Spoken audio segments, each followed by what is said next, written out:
Chers amis, shalom uvracha. Bonjour, bonjour de nouveau. On va essayer, Bezrat Hashem, de répondre à une autre question qui nous a été posée concernant justement le secret du Shalom Bayit. Tout le monde parle, quel est le secret du Shalom Bayit?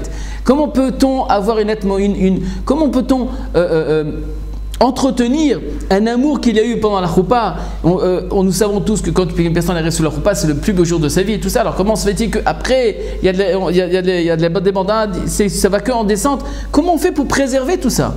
Alors sachez qu'un rabotaï, qu'un amour, ça s'entretient toute la vie. Toute la vie, ça s'entretient. Mais voilà que les chachamim. Alors ça c'est entre parenthèses. Vous savez que Bezrat Hashem, donc je vais me servir encore du livre, comme d'habitude, sur une alliance éternelle.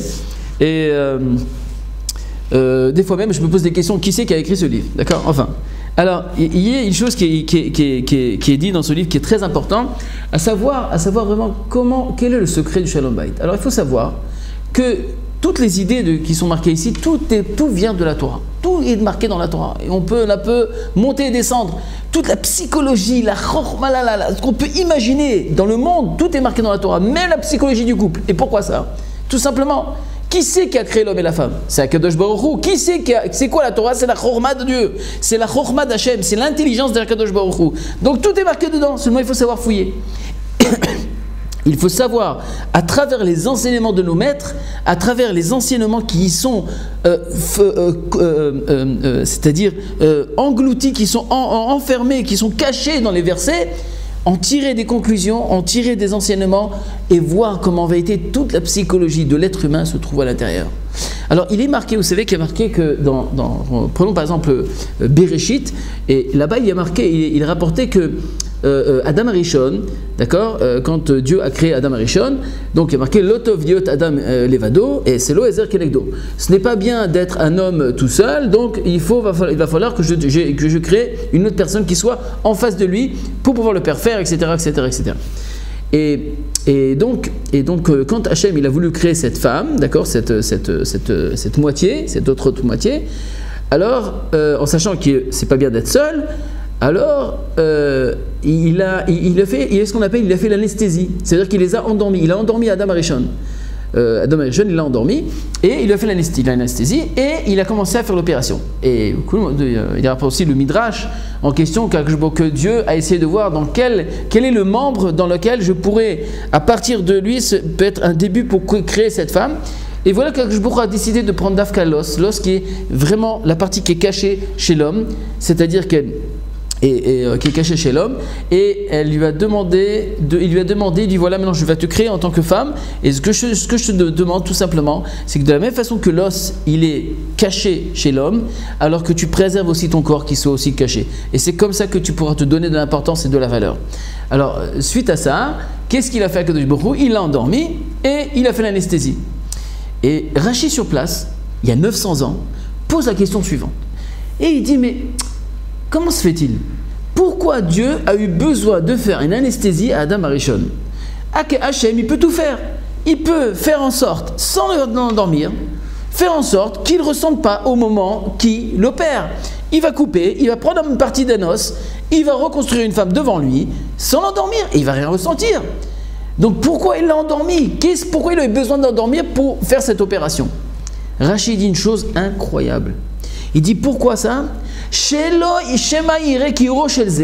De ne peur qu'elle va se dévaloriser devant lui et on va perdre toute cette notion de Shalom Bayit. Qu'est-ce que ça veut dire ça? Ça veut dire que Drachi nous dévoile un secret fondamental. Pourquoi Hachem il a endormi? Parce que imaginez qu'on va l'opérer, on va lui sortir, il va avoir du sang, il y a un os qui va sortir, tout est sale, c'est dégoûtant, il y a plein de sang partout, et de là, il va avoir quelque chose qui va se monter, qui va construire, qui va devenir une femme. Rabotaï, de ne peur qu'elle va se dévaloriser devant lui. Au lieu de voir une chose claire, belle femme directe, non. Il va voir en vérité d'où elle vient d'un os qui est sale, rempli de sang. Et ça, Rabotaï, Hachem, il n'a pas voulu que Adam Arishon voit ça. Pourquoi? Hachem a de ne peur qu'il se dévalorise devant lui, et il ne pourra pas, il aura une difficulté de s'approcher d'elle et de l'aimer. Donc ça veut dire quoi? Viens les Chachamim des nous disent que si on veut vraiment préserver le secret du Shalom Bayit, c'est ne pas se dévaloriser devant sa femme, ne pas se dévaloriser devant son mari. Ça veut dire que si il y a eu des choses que tu admirais chez cet homme, il y a des choses que tu admires chez cette femme, donc je sais quelles sont les choses pourquoi mon mari m'admire, pourquoi ma femme m'admire. Et donc si je sais, je vais travailler dessus, je vais faire en sorte de respecter cette admiration et de ne pas, juste après le mariage, dire « Allez, c'est fini maintenant la comédie, maintenant je fais ce que je veux ». Non, c'est une erreur fondamentale. Parce qu'imaginez, vous regardez, des fois il y a des gens qui ont de grands problèmes de shalom bait. Vous arrivez, vous dites « Mais moi j'ai regardé ma femme, c'est elle, c'est le problème chez elle. Mais demandez à tous mes amis dehors comment je suis. » Bien sûr, parce que tes amis, ni tu cries, toujours tu es là pour servir. Toujours tu es là présent quand on t'appelle au téléphone, j'ai besoin de toi, tu es présent.